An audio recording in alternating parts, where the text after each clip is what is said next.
All right, so we got the unspeakable horrors of the deep sea. I know this is an old ass video. I've been wanting to see this video for a long time, though. We're gonna get onto that now.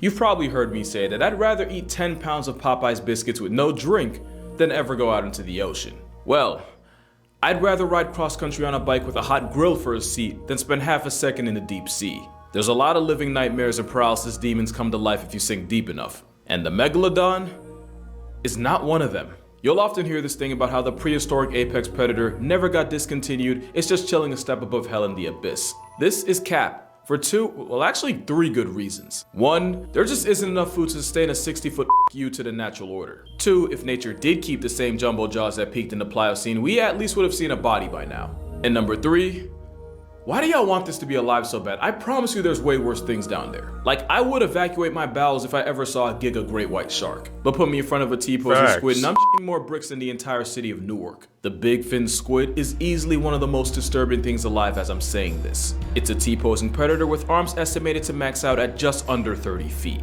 Scientists believe the big fin catches bodies by dragging those arms, which can be easily 20 times its own body length, along the ocean floor like trawling nets and feeding on whatever poor soul accidentally bumps into them. You're gonna hear me say believe or we think a lot, and that's because we don't know a lot about the ocean. Yeah. That whole 5% of the ocean thing. Yep, we don't know anything about the ocean. It probably go way deeper than what the internet say. And it's probably way worse down there. Shit.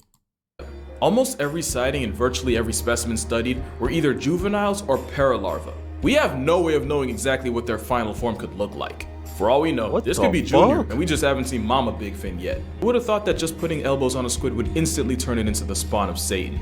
And ain't these the limbs too? I don't know a lot about sea creatures, but ain't these the limbs? So like if these get cut off, I'm pretty much sure they just regrow back over time.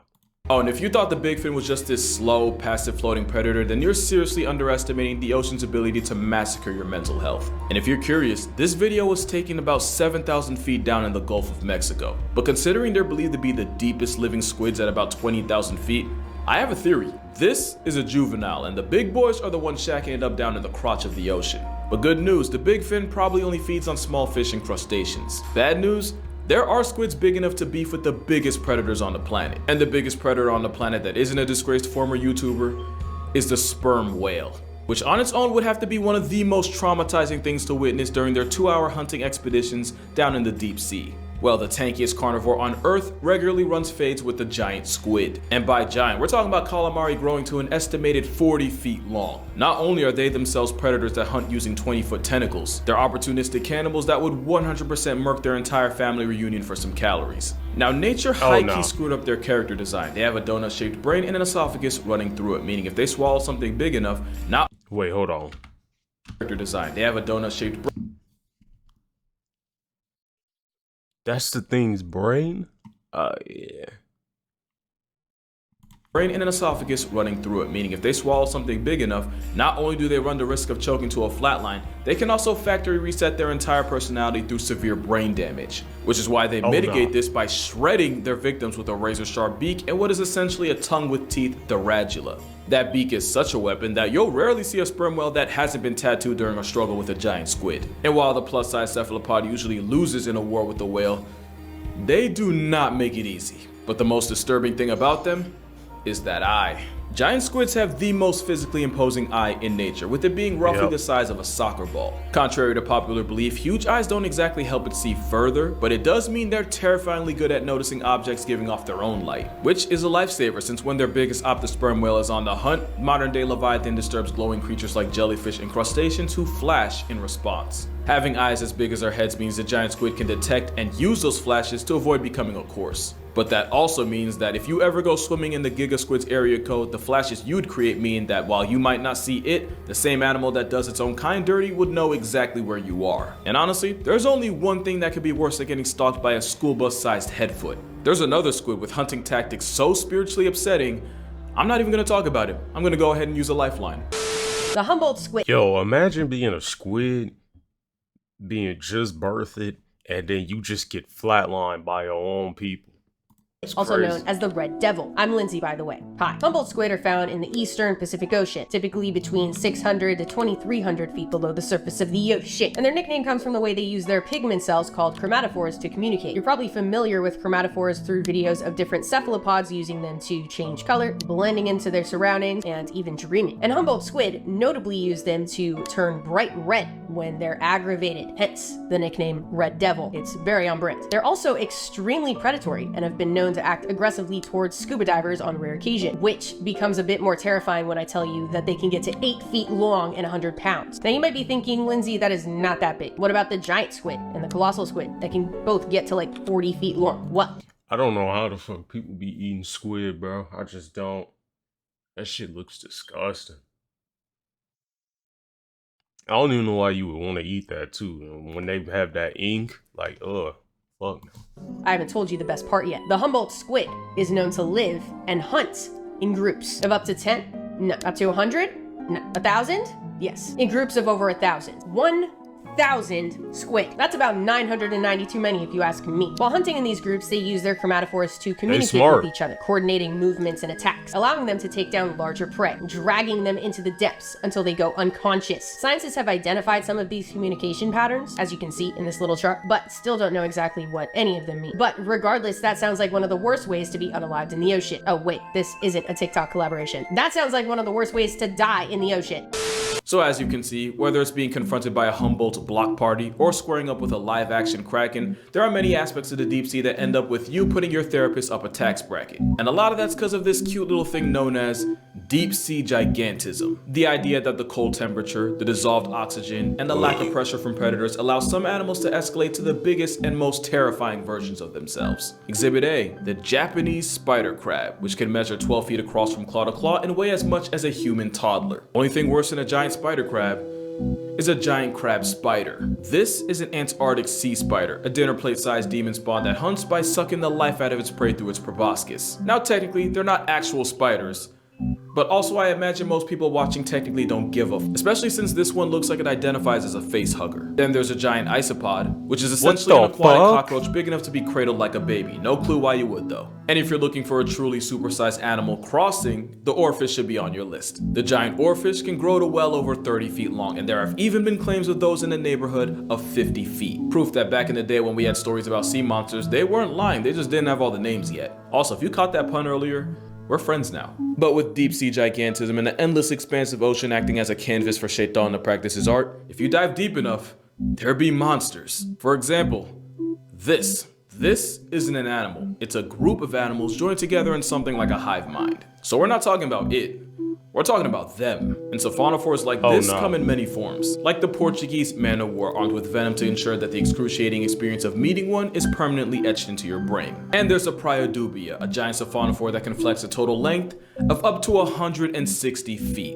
And even though it's a collective group of tiny animals, its length could humble a blue whale, making it technically the longest creature on the planet. Or at best, a modest second, since the bootlace ribbon worm has been reported to reach 180 feet in length. And it's toxic because the ocean, and of course it is, with nasty smelling mucus potent enough to life deprive the crabs it likes to eat. Like I said, whether it's Lucifer's tapeworm or a flying spaghetti creature, there be monsters. And it gets so much worse than a giant worm, because as terrifying as a deep... did that thing just have eyes? What?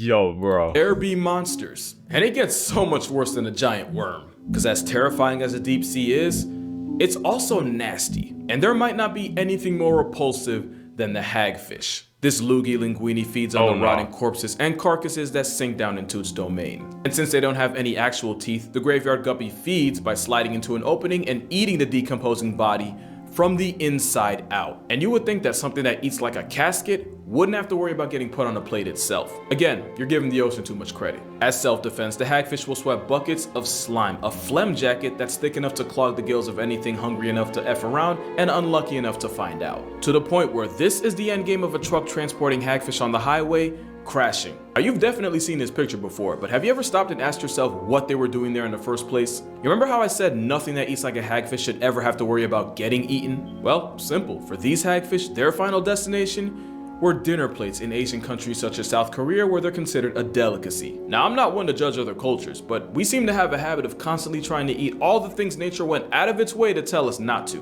But one thing you won't see as a main course is something ironically named after a fruit. The sea cucumber is like the hagfish in that its meal prep consists of all the things we normally flush, burn, or bury. All the soul evacuated bodies that sink down to the ocean floor instantly get put on the cucumber's grocery list. It's a literal bottom feeder, and I mean that since they'll also make a meal out of feces. But like with vultures, if Thanos had beef with sea cucumbers, the world would become an infinitely more disgusting place. That's not the only way sea cucumbers contribute to society. They're also often used as a protective bunker for fish. You know, it's crazy. Somebody will somehow find a way to scoop that up out of the ocean and say it's good. Somebody will throw that on a skillet, throw that on a plate, and then somehow say it's good.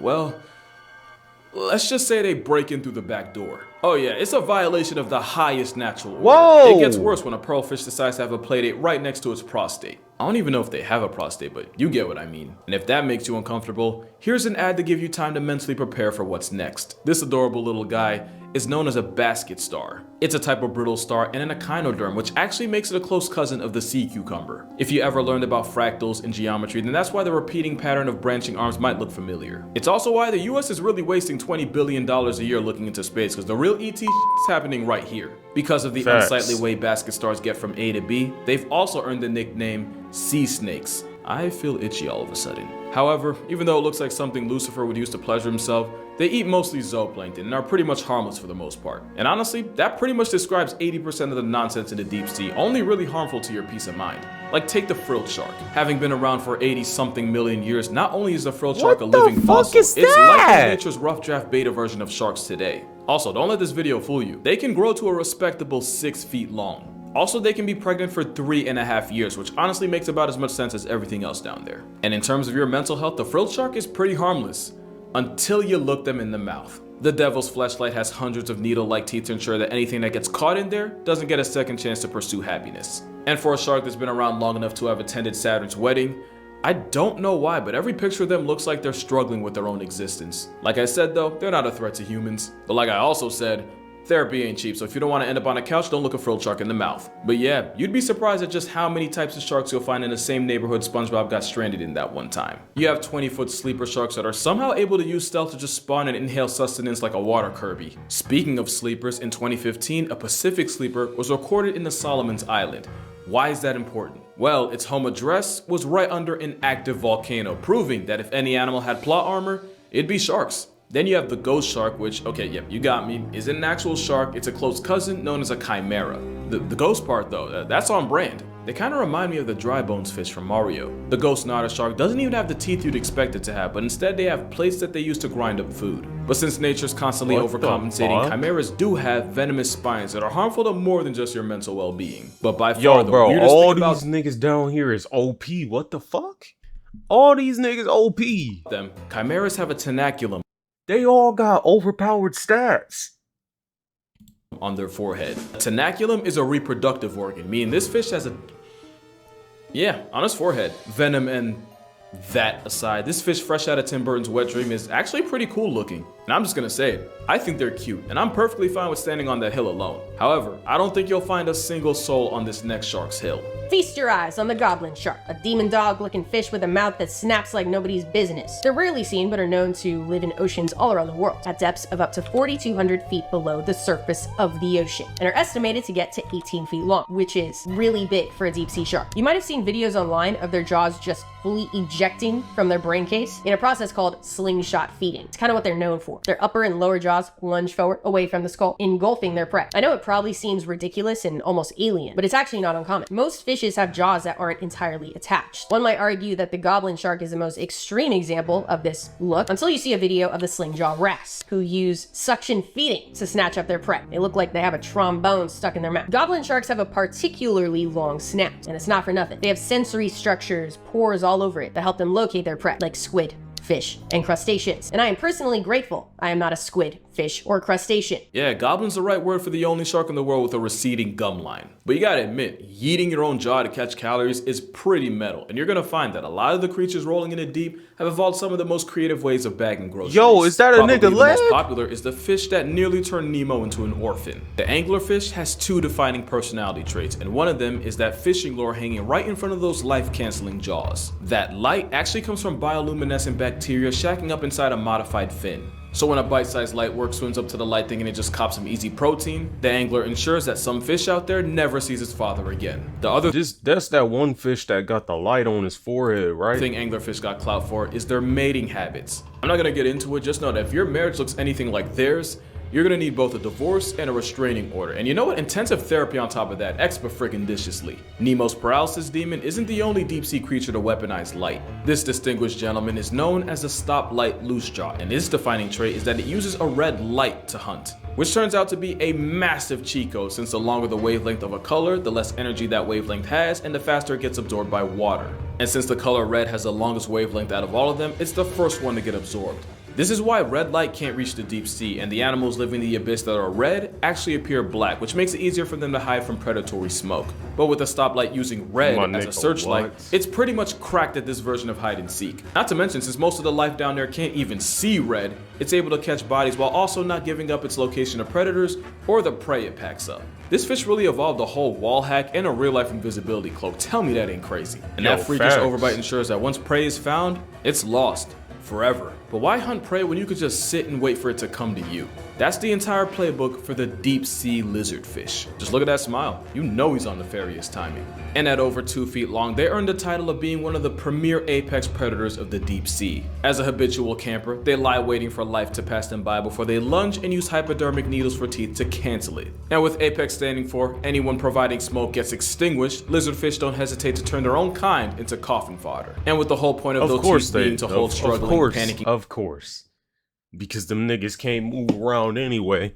Prey in place, they make sure they don't live long enough to learn from their mistake. But as much of a therapy build as Gecko Guppy's mugshot might be, it might not even be the worst headshot in the ocean. Not as long as this is still a factor. I don't know anyone who would waste the oxygen trying to defend this. I would. Many say this is a face only a mother could love. Well, then maybe he is my son. This is the deep sea telescope fish, one of the most stunning creatures of the deep tropical oceans. They're found at depths of about 1,600 to 6,600 feet below the surface of the ocean. I can't say that normally. Surface of the ocean. And like you'll see if you look up photos of them online, they are often photographed at unfortunate angles that don't do them any justice. They orient themselves upwards, hanging out vertically in the water column, as they use their specially adapted eyes to hunt for the silhouettes of their prey. There are two species of telescope fish, Gigantura indica and Gigantura chuni. Don't be fooled by their genus name, which makes them sound like they're gigantic. That is not the case at all. Indica only gets to about 8 inches long and chuni a measly 6. They are just little guys. Gigantura actually translates to big tail, specifically. They are about half tail. But if they happen to latch onto a snack that's a bit bigger than their own size, that's no problem at all. They underwent a series of skeletal reductions that allow for more room to just fold it in half.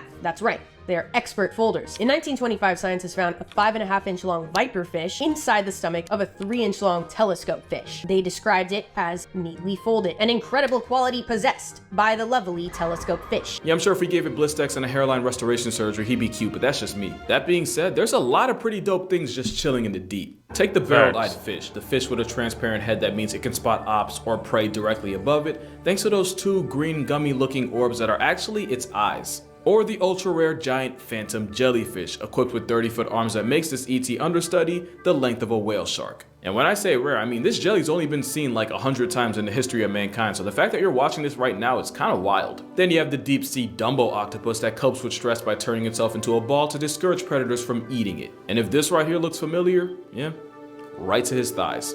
The vampire squid does the inverse, as they'll turn themselves inside out and into their own personal panic room whenever they're pressed by a possible predator. And how about a sea pig for you?